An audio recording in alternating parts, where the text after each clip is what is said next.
Visakha steel plant ప్రైవేటీకరణ ఆగిందన్న ప్రచారానికి కేంద్రం చెక్ పెట్టింది.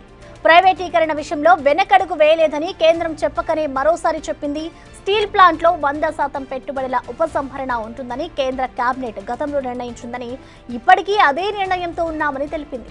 రాజ్యసభలో వైసీపీ ఎంపీ వైవి సుబ్బారెడ్డి అడిగిన ప్రశ్నకు కేంద్ర ఉక్కు శాఖ సహాయ మంత్రి శ్రీనివాస్ వర్మ జవాబిచ్చారు.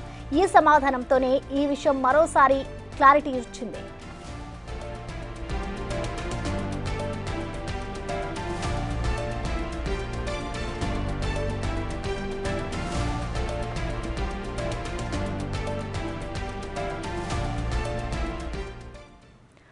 దీనికి సంబంధించిన మరింత సమాచారాన్ని ఢిల్లీ నుంచి మా ప్రతినిధి శివ లైవ్ తో అందిస్తారు. శివ, మనం చూస్తున్నాం ఇటు స్టీల్ ప్లాంట్ ప్రైవేటీకరణకు సంబంధించి అయితే కేంద్రం మరొకసారి వివరణ ఇచ్చింది. అసలు ఎలాంటి వివరణ ఇచ్చింది, డీటెయిల్స్ ఏంటి?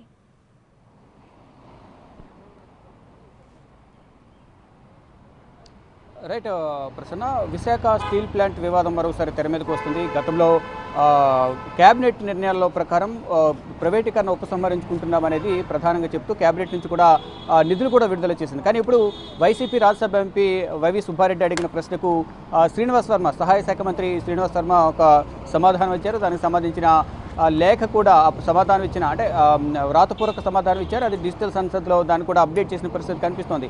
దానికి సంబంధించి కేంద్ర ప్రభుత్వం 100% పెట్టుబడుల ఉపసంహరణ ఉంటుందని కేబినెట్ నిర్ణయాన్ని మరోసారి కేంద్రం స్పష్టం చేసినట్టు తెలుస్తుంది.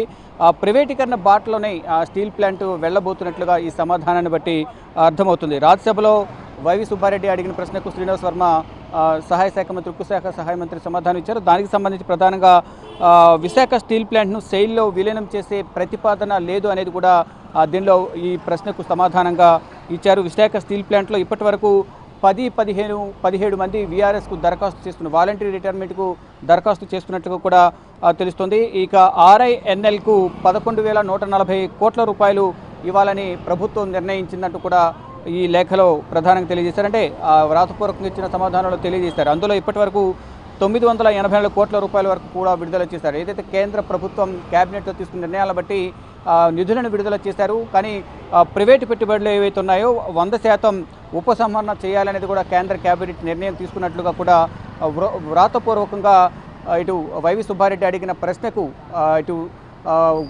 సహాయ శాఖ మంత్రి శ్రీనివాస్ వర్మ లిఖితపూర్వకంగానే సమాధానం ఇచ్చారు. అయితే దీనిపై ప్రధానంగా ఒకవైపు సెంటిమెంట్ను ప్రధానంగా ఇక్కడ సెంటిమెంట్తో ఆడుకుంటున్నారు అనేది కూడా ప్రధానంగా ఒక విమర్శ వినిపిస్తోంది. ఎప్పుడైతే ఒకవైపు కూటమి ప్రభుత్వం అధికారంలోకి వచ్చిన తర్వాత ప్రైవేటీకరణ ఆపేస్తున్నాము, దానికి సంబంధించి కేంద్ర ప్రభుత్వం సహకారం అందిస్తుంది, పూర్వ వైభవం తీసుకొస్తాం, విశాఖ స్టీల్ ప్లాంట్కు అప్పుల బాటలో లేకుండా అప్పుల నుంచి గట్టెక్కిస్తామనేది కూడా కేంద్ర ప్రభుత్వం, ఇటు కూటమి ప్రభుత్వం చెప్పింది గతంలో.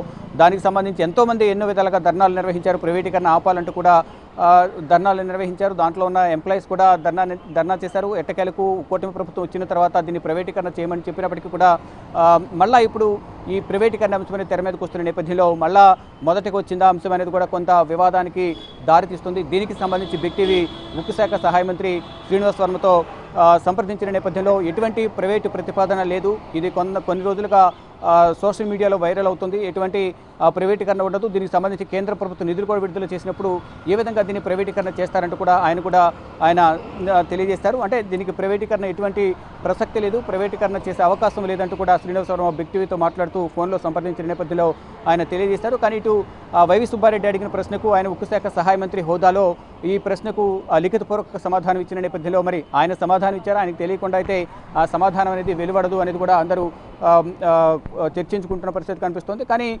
కూటమి ప్రభుత్వం అధికారంలోకి వచ్చిన తర్వాత ఈ ప్రైవేటీకరణ ఆపేశామనేది వారు ప్రధానంగా చెప్పారు. దానికి అనుగుణంగానే దాన్ని డెవలప్ చేసుకునేందుకు ఇటు కేంద్ర ప్రభుత్వం క్యాబినెట్లో నిర్ణయం తీసుకునే నిధులను కూడా కొంత విడుదల చేసింది.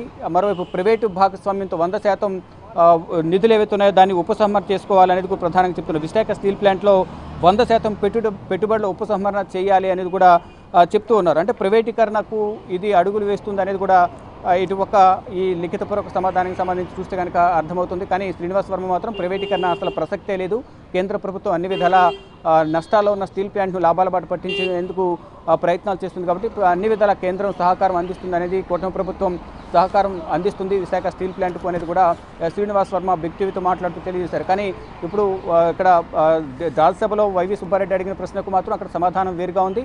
కానీ బిగ్ టీవీతో మాట్లాడిన సందర్భంలో శ్రీనివాస్ వర్మ చెప్పిన సమాధానం మరోలా ఉంది. కానీ ఏదేమైనప్పటికీ కూడా విశాఖ ప్రజల సెంటిమెంట్తో ఆడుకుంటున్నారు అనేది కూడా ఇప్పుడు అందరూ కూడా కొంత ఆగ్రహం అయితే వ్యక్తం చేస్తున్నారు. రెండు విధాలు ఏ విధంగా మాట్లాడతారు, అధికారంలోకి రాకముందు ప్రైవేటీకరణ చేయమో అని చెప్పారు, తర్వాత అధికారంలోకి వచ్చిన తర్వాత కూడా దీనికి కేంద్ర ప్రభుత్వం సహకారం అందిస్తుంది అంటూ కూడా కేంద్ర ప్రభుత్వంలో క్యాబినెట్లో కూడా నిర్ణయం తీసుకుని కేంద్ర ప్రభుత్వం నిధులను కూడా విడుదల చేసింది. దాన్ని అభివృద్ధి చేసేందుకు ఎట్టి పరిస్థితుల్లోనూ దీన్ని లాభాల బాటలోకి తీసుకొచ్చేందుకు అన్ని విధాల సహాయ సహకారాలు కేంద్ర ప్రభుత్వం అందిస్తుందని చెప్పి మళ్ళీ ఇప్పుడు ప్రశ్నకు రాజ్యసభలో అడిగిన ప్రశ్నలకు ఈ విధంగా ఎందుకు లిఖితపూర్వకంగా మళ్ళీ మాట మార్చి సమాధానం ఇచ్చారు అనే దానిపై మాత్రం కొంత చర్చ అయితే కొనసాగుతోంది.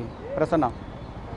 ఎస్ శివ, ఇప్పటికే చూసుకుంటే అంటే గతం నుంచి కూడా ఇటు స్టీల్ ప్లాంట్లో ఎవరైతే వర్క్ చేస్తున్నారో ఎంప్లాయీస్ అంతా కూడా ప్రైవేటీకరణ చేయొద్దు అంటూ కూడా చాలా ఆందోళన కూడా చేశారు. ఇప్పుడు దీనికి సంబంధించి కూడా కేంద్రం క్లారిటీ ఇచ్చింది కాబట్టి ఇప్పుడు ఎంప్లాయీస్ ఏ విధంగా స్పందిస్తారనుకోవచ్చు? దీనికి సంబంధించి ఇటు కూటమి ప్రభుత్వం ఏదైనా సమాధానం చెప్పే అవకాశం ఉంటుందనుకోవచ్చా?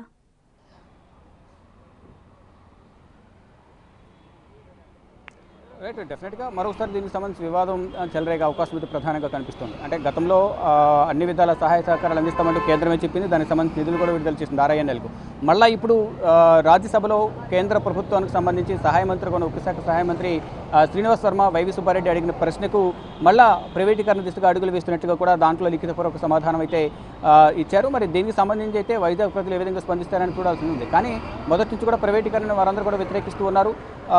వ్యతిరేకిస్తున్న నేపథ్యంలో అనేక మంది నెలల తరబడి అక్కడ ధర్నాలు చేసిన పరిస్థితి కనిపిస్తుంది. కాంట్రాక్ట్ ఉద్యోగులను కొంతమంది తప్పించే దానికి సంబంధించి కానీ ఎంప్లాయీస్ ఎక్కువ ఉన్నారు కాబట్టి అక్కడ ఎంప్లాయీస్ ఎంప్లాయీస్లో కోత ఉండే అవకాశం అయితే గతంలో కేంద్ర ప్రభుత్వం కానీ ఇటు అక్కడున్న అధికారులు తీసుకున్న నిర్ణయాలను బట్టి కూడా కొంత వివాదం కొనసాగింది. మళ్ళీ ఇప్పుడు ప్రైవేటీకరణ అంశమైన తెర మీదకు వచ్చిన నేపథ్యంలో మళ్ళా ఉద్యమం మొదటికి వస్తుందా, ఏం జరగబోతుంది, రాజకీయ విమర్శలకు తావిస్తుందా, ఏం జరగబోతుంది, రాజకీయ వివాదం అనేది మళ్ళా కొనసాగే అవకాశం ఉందా అనేది కూడా చూడాల్సింది. కానీ ప్రజెంట్ చూసుకుంటే కనుక ఈ లిఖితపూర్వక సమాధానాన్ని బట్టి మాత్రం కొంత రాజకీయంగా వివాదం చెలరేగే అవకాశం కనిపిస్తుంది. ఇటు అధికార విపక్ష పార్టీల మధ్య మాత్రం ఇది విమర్శలు ప్రతి విమర్శలకు దారిచ్చే విధంగా కూడా తావిచ్చే విధంగా కూడా ఈ లిఖితపూర్వక సమాధానం అయితే ఉందని చెప్పాలి.